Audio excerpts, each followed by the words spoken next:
नमस्कार, welcome to career 247। मैं हूं प्रशांत धवन। नाउ पिछले कुछ दिनों में यूएसए का फाइटर जेट F-35 जितनी बार रिजेक्ट हुआ है ना, कोई लड़का रिजेक्ट हुआ होता अब तक जिम जाकर प्रॉपरली मस्कुलर बॉडी बना चुका होता। यहाँ पे आप देख पाओगे रिसेंटली एक बड़ी जियोपॉलिटिकल डेवलपमेंट हुई है। कनाडा देश, जिसके प्रधानमंत्री थे जस्टिन ट्रूडो, अब ये प्रॉपरली हट चुके हैं। इनको रिप्लेस किया है मार्क कार्नी ने। मार्क कार्नी ने आते ही पहला काम ये किया है कि जो F-35 फाइटर जेट्स कनाडा को परचेज करने थे फ्रॉम यूएस, इस ऑर्डर को ठंडे बक्से में डाल दिया और ये कहा है कि इसको रिव्यू करेंगे कि ये फाइटर जेट्स हम यूएस से लेंगे भी या नहीं। यहां पे आप देख पाओगे इस पर दर्जनों आर्टिकल पब्लिश किए जा रहे हैं कि Mark Carney reviews Canada's order of F-35 fighter jets amid rift with United States of America. मैंने आपको कुछ दिन पहले इस वीडियो में बताया था कि सबसे पहले जर्मन मीडिया ने, इनके कई पार्लियामेंटेरियंस ने ये बात रेस करी थी कि जर्मनी को भी F-35 फाइटर जेट परचेज नहीं करने चाहिए, क्योंकि number one, USA under Donald Trump बहुत ज्यादा अनप्रेडिक्टेबल है। डोनाल्ड ट्रंप कब क्या कर दे किसी को पता नहीं। और दूसरी बात, अब हर कोई एक सवाल पूछ रहा है कि यूएस F-35 फाइटर जेट में ये किल स्विच डालकर क्यों देता है। किल स्विच एक ऑप्शन है जिससे यूएस प्रेसिडेंट कभी भी चाहे तो जो ये F-35 फाइटर जेट्स है, ना सिर्फ F-35, कोई भी American military hardware specially fighter jets जो किसी कंट्री ने बाय किया है, उसको बिल्कुल यूजलेस बना सकती है यूएस गवर्नमेंट जब भी वो चाहे। तो सिंस ये किल स्विच वाली बात इतनी ज्यादा फेमस हो गई है ना, और जर्मनी ने भी इस पर बिगुल बजा दिया कि हम देखिए नहीं परचेज करेंगे F-35 फाइटर जेट, कि हमें देखिए F-35 फाइटर जेट्स पे शक है। इसके बाद हमने देखा कि पोर्टुगल, जी हाँ पोर्टुगल, क्रिस्टियानो रोनाल्डो सू का देश, इन लोगों ने भी रिसेंटली जो F-35 की फाइटर जेट की डील है, इसको ठंडे बक्से में डाल दिया है। और इनको भी यहाँ पर चिंता यही है कि किल स्विच की वजह से कल को पोर्टुगल को नुकसान ना फेस करना पड़े। तो जर्मनी, पोर्टुगल और अब कनाडा।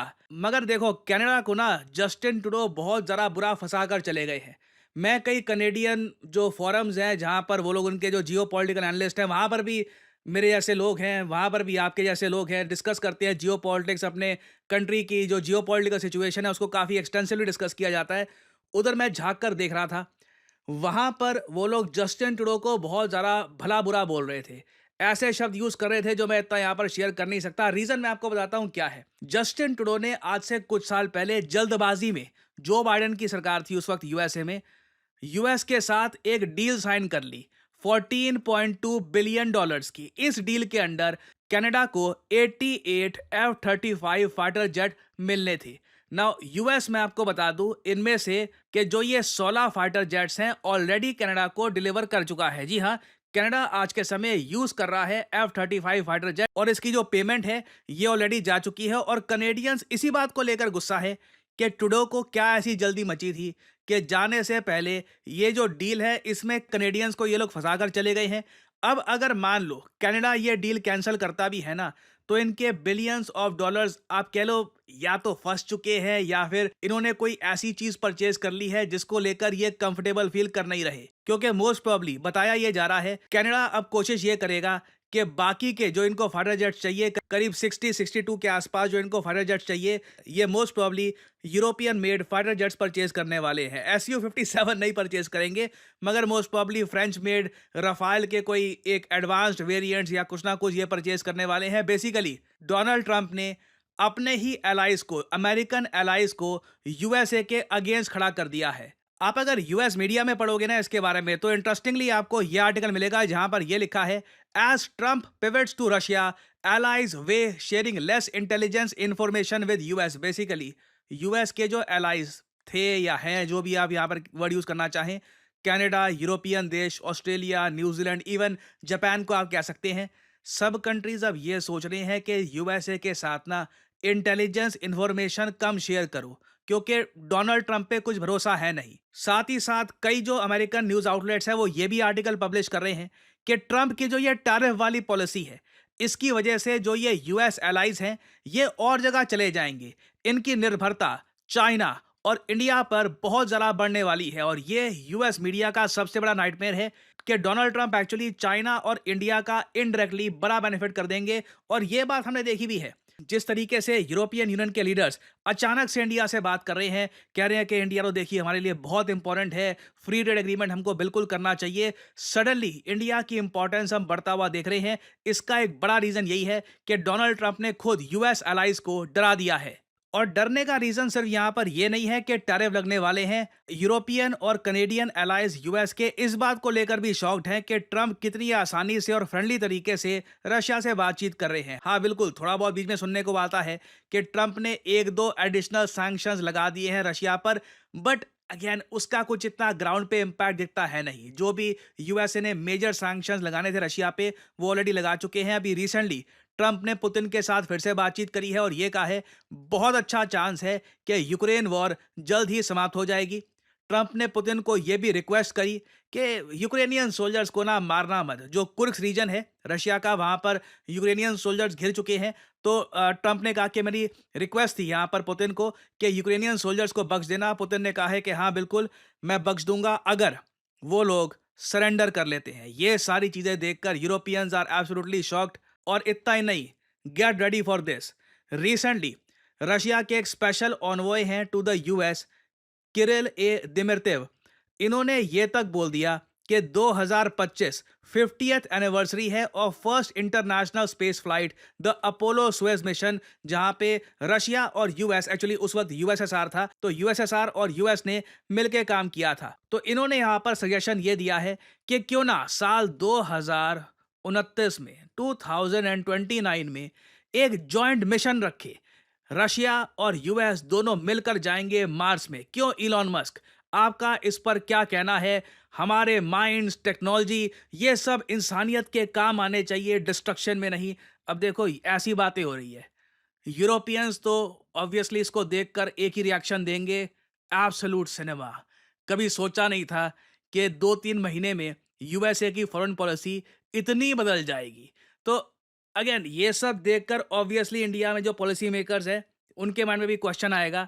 जब ये पोर्टुगल, जर्मनी, कनाडा ये सभी क्वेश्चन उठा रहे हैं F-35 फाइटर जेट्स को लेकर, क्या ये सब देखने के बावजूद इंडिया F-35 फाइटर जेट को परचेज करेगा या नहीं करेगा? This will be a big question, क्योंकि कॉस्ट का भी इशू है और फिर बाकी इतने सारे कंट्रीज एक एक करके रिजेक्ट भी कर रहे हैं इस फाइटर जेट को।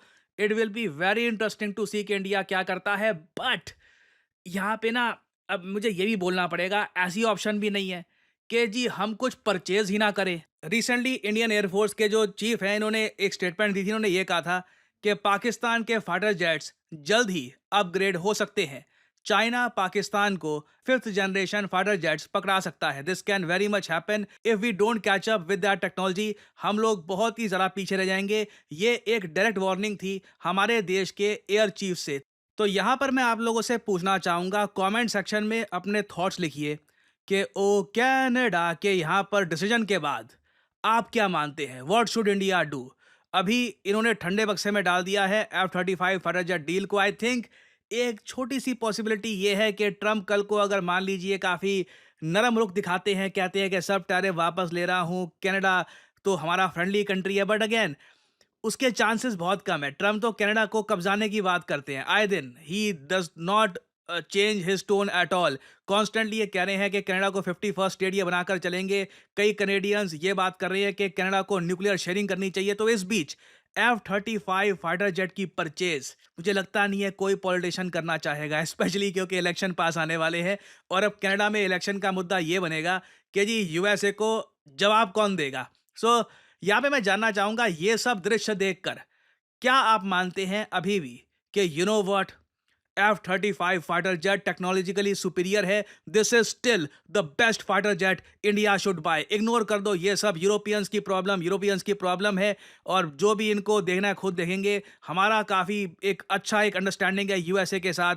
इंडिया को F-35 फाइटर जेट परचेज करने चाहिए, या फिर आप मानते हैं अभी भी समय है, ये सब देखकर डर जाओ, सबक ले लो और कुछ या तो अपना एएमसीए जल्दी डेवलप कर लो, या फिर कुछ और हम यहाँ पर सोल्यूशन निकालने का प्रयास कर सकते हैं, या परहैप्स इवन रशियन जो ऑप्शन है Su-57 वो भी हम परचेज कर सकते हैं। तो लिखेगा इसके बारे में कमेंट सेक्शन में।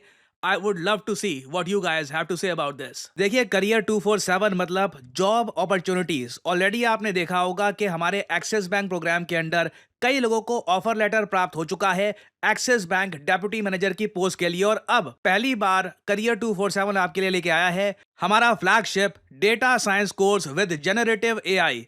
आज के समय मार्केट में कोई भी कंपनी ऐसा कोर्स ऑफर नहीं कर रही जहां पे आपको मिलती है लाइव क्लासेस। आप यूजुअली डेटा साइंस का कोर्स परचेज करेंगे, प्री रिकॉर्डेड क्लासेस आपको पढ़ा दी जाएंगी, मगर यहां पे आपको मिलती है live classes. World renowned teachers for example Deepayan सरकार सर, ये आपको पढ़ा रहे होंगे। ये बाय द वे काम कर रहे हैं with the government of Singapore as an AI adviser. और करियर 247 के डेटा साइंस कोर्स को कंप्लीट करके आप बिल्कुल आराम से 7 to 9 लाख पर एनम की जॉब लैंड कर सकते हैं। That is very much possible. और अगर आपका सवाल यह है कि अगर आप एक डेटा साइंटिस्ट बन गए तो आप काम कहाँ करोगे, किस इंडस्ट्री में काम करोगे, हर जगह आपके लिए दरवाजे खुले होंगे, चाहे एफएमसीजी सेक्टर हो या फिर फार्मा सेक्टर हो। आप गवर्नमेंट में काम कर सकते हैं। इवन करियर 247 में मैं आपको बता दूं, हम लोगों ने बहुत सारे डेटा साइंटिस्ट हायर कर रखे हैं because every company needs data scientists. इनकी डिमांड बढ़ती जा रही है। और आपको करना क्या है, अभी भी आपके मन में बहुत सारे सवाल होंगे। आप सिंपली क्या करिए, ये जो वीडियो आप देख रहे हैं